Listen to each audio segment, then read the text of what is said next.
Hi everybody, I just wanted to take a minute and share some thoughts about the end of the school year and what we're planning for next school year. So first thing, I want to thank everybody that has just gone through so much. This has not been an easy year for anybody. Definitely not for parents with the schedule changes, the stop-starts, the hybrid, all of the different things that we had to do to keep the doors open. I'm also very proud of the efforts of our staff to make sure those doors were open starting on day one in some form or fashion. We basically had to create two very different schools this year, one in person and one online, with rules that we've never seen before and technology we've never used, and to make sure that we got almost 500 Chromebooks out to our students and provided curriculum and instruction both in person and online all year was quite the challenge.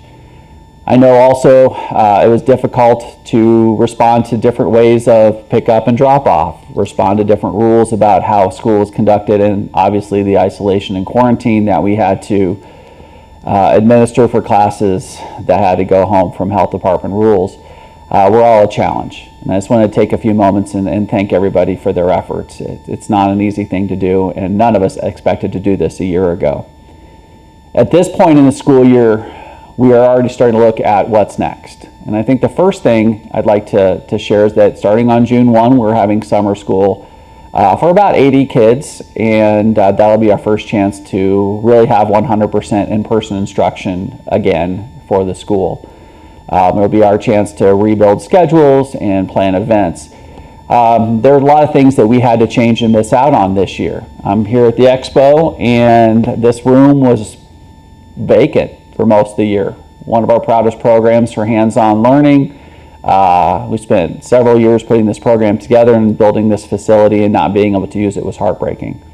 Those are things that we want to bring back.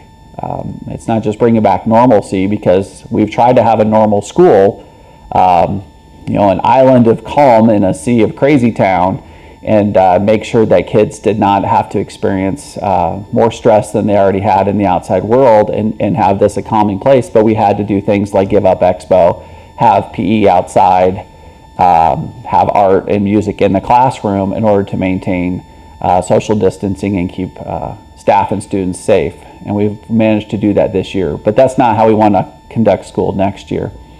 We're already making some changes. PTA raised quite a bit of money in the fundraiser, and thank you for everybody who supported that, for a new sign, and that LED sign will be installed this summer. We just cut the purchase order for that, and hope to get that process started around July 1st.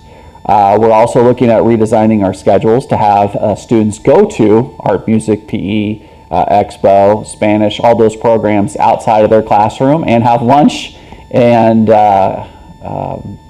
in the cafeteria and gym like normal for grade levels that didn't do that, and even bring back the milk machine and our salad bar, which were things that had to get scrapped this year because of social distancing rules. We made a commitment to bring back normalcy to the school next year and start off in person. Being two schools means you have divided attention, online and in person. We want to make sure that we just are in person and really focused on bridging the learning loss that kids had last year, and making sure that we catch those kids up as quickly as we can. It's going to take a team effort once again, and we appreciate the support of our families, and we appreciate the support of our school community. And if there are any questions at all, please feel free to contact myself from Mrs. Kai's this summer. We are around. We've got a couple jobs to hire for. And if there's something that we can do better next year, or something that's important to you that you want us to make sure we don't forget about, I'm so happy that next week we can have kindergarten graduation and 8th grade continuation. We can have field day this week. We can have different celebrations, things that we maybe took for granted in the past, that are just maybe a little more special this year. So thanks again, everybody. Have a safe and wonderful summer, and we'll see everybody in August. Take care.